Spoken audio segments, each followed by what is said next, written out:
IPL में अपनी शानदार परफॉर्मेंस और अपनी टीम को आईपीएल फाइनल में पहुंचाकर अब बीसीसीआई श्रेयस अय्यर को ओडीआई का कप्तान बना सकती है। उड़ती उड़ती खबर यह भी है कि रोहित शर्मा को वर्ल्ड कप 2027 से पहले बीसीसीआई कप्तानी छोड़ने को कह सकती है। विनाश काले विपरीत बुद्धि। खैर, उड़ती उड़ती खबरें कई बार हवा में उड़ भी जाती हैं और मुझे ऐसा लगता है 2027 वर्ल्ड कप से पहले बीसीसीआई श्रेयस अय्यर को ओडीआई कप्तान नहीं बनाएगी, जिसके बहुत से कारण हैं और कुछ कारणों का पुष्टिकरण आज की इस वीडियो में होने वाला है। श्रेयस अय्यर कितने अच्छे कप्तान हैं ये वो बार बार साबित कर चुके हैं। इस बंदे ने एक साल में जितने भी डोमेस्टिक और इंटरनेशनल टूर्नामेंट्स खेले हैं हर एक में जीत हासिल की है। कुछ में ये कप्तान के तौर पर खेले थे, कुछ में खिलाड़ी के तौर पर खेले थे, लेकिन जीते सारे टूर्नामेंट हैं। आईपीएल भी ये जीत जाते, लेकिन आईपीएल तो स्क्रिप्टेड था। सारी कायनात लगी हुई थी विराट कोहली को ये आईपीएल जिताने में, क्योंकि 18 साल के बाद 18 नंबर जर्सी वाला ये कप जीतेगा, अपने प्यार से मिलेगा, आंखों में आंसू आएंगे और विराट कोहली को हम पहली बार बच्चों की तरह रोते हुए देखेंगे। लेकिन शायद Virat Kohli T20 world cup भी पहली बार ही जीते अपने करियर में। नहीं तो कहना क्या चाहते हो, क्या विराट कोहली तब रोए नहीं होंगे? अरे यार, रोए होंगे ऐसा थोड़ी हो सकता है। वो तो कैमरामैन ने फोकस नहीं किया होगा, सारा फोकस कप्तान रोहित शर्मा की तरफ होगा। रोए तो तब भी होंगे, आंसू तो आए ही होंगे यार। सबसे बड़ा सवाल तो ये है, क्या कोच गौतम गंभीर के रहते श्रेयस अय्यर को कप्तानी मिल सकती है? क्योंकि इन दोनों के बीच में 36 का आंकड़ा है, वो हम सब जानते हैं, और ये गड़बड़ कहां से शुरू हुई वो भी हमको पता है। आईपीएल 2024 जब श्रेयस अय्यर ने केकेआर को अपनी कप्तानी में जिताया तो उनको बिल्कुल भी क्रेडिट नहीं दिया गया। सारे का सारा क्रेडिट कोच गौतम गंभीर ले गए। एक भी प्लेटफॉर्म पर कोच ने कभी भी कप्तान की तारीफ नहीं की कि श्रेयस अय्यर ने कप्तानी बहुत अच्छी की, और इसी बात से नाराज होकर श्रेयस अय्यर पंजाब की टीम में आ गए। लेकिन साहब, इसमें गौतम गंभीर की कोई गलती नहीं है। वो बंदा हमेशा क्रेडिट लेने के अगेंस्ट रहा है। उसने 2011 वर्ल्ड कप फाइनल जिताने का क्रेडिट भी आज तक नहीं लिया। अगर गंभीर क्रेडिट के भूखे होते ना तो कभी भी रोहित और विराट के एरा में कोचिंग नहीं संभालते, क्योंकि उनको पता है अगर टीम इंडिया जीतेगी सारा क्रेडिट रोहित या विराट को ही मिलने वाला है।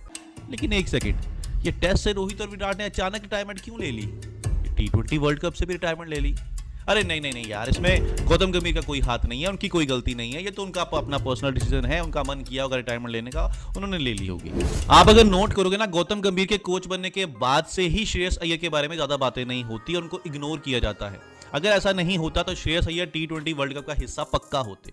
और तो और, चैंपियन ट्रॉफी से पहले जो इंग्लैंड के साथ ओडीआई सीरीज हुई थी, उसके पहले मैच में श्रेयस अय्यर को खिलाया नहीं जाने वाला था।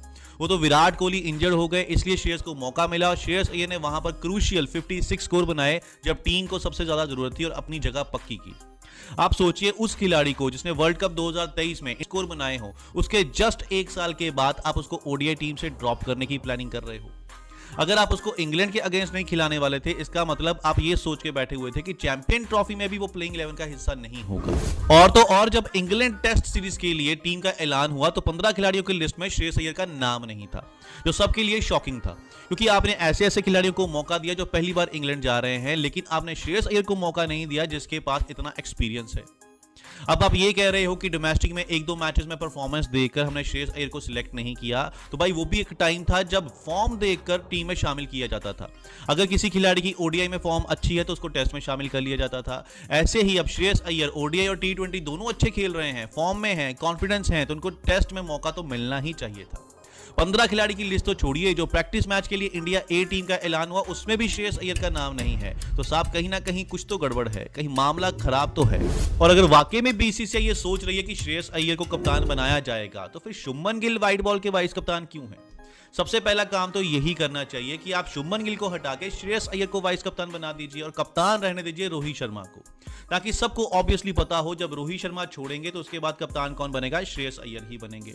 लेकिन ऐसा होने नहीं वाला साहब। जब तक गौतम गंभीर टीम इंडिया के कोच हैं तब तक तो श्रेयस अय्यर कप्तान नहीं बन सकते। और मैनेजमेंट का ये कहना है कि श्रेयस अय्यर को इसलिए इग्नोर किया जाता है, उनके अंदर एटीट्यूड बहुत है।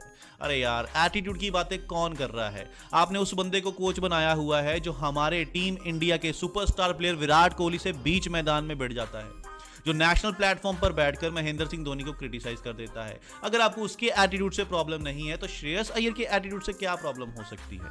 प्रॉब्लम सिर्फ इतनी है, श्रेयस अय्यर उन कप्तानों में से नहीं है जो कोच और मैनेजमेंट ने जैसा कह दिया वैसे ही करेगा। वो अपने इंस्टिंक्ट की सुनता है, उसका मन जैसा कहता है वो वैसा ही डिसीजन लेता है। मैदान में जैसी सिचुएशन होगी उस हिसाब से चलता है, और इन चीजों को लेकर कोच और कप्तान में इश्यूज आ सकते हैं, ईगो क्लैश हो सकती है। इसलिए श्रेयस अय्यर गौतम गंभीर के रहते तो कप्तान बनना मुश्किल है। तो अभी ये सोचना जल्दबाजी होगी कि श्रेयस अय्यर को बीसीसीआई ओडीआई कप्तान बनाने वाली है और रोहित शर्मा को हटाने वाली है।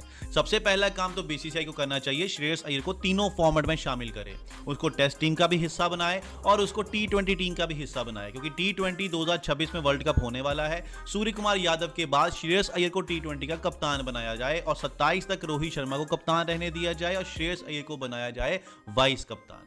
क्योंकि अगर बीसीसीआई रोहित शर्मा को ओडीआई कप्तानी से हटाती है तो भाई ये सबसे बड़ी गलती होने वाली है बीसीसीआई की, क्योंकि उसको कप्तानी से हटाकर जस्ट 2 साल के बाद आप वर्ल्ड कप नहीं जीत सकते।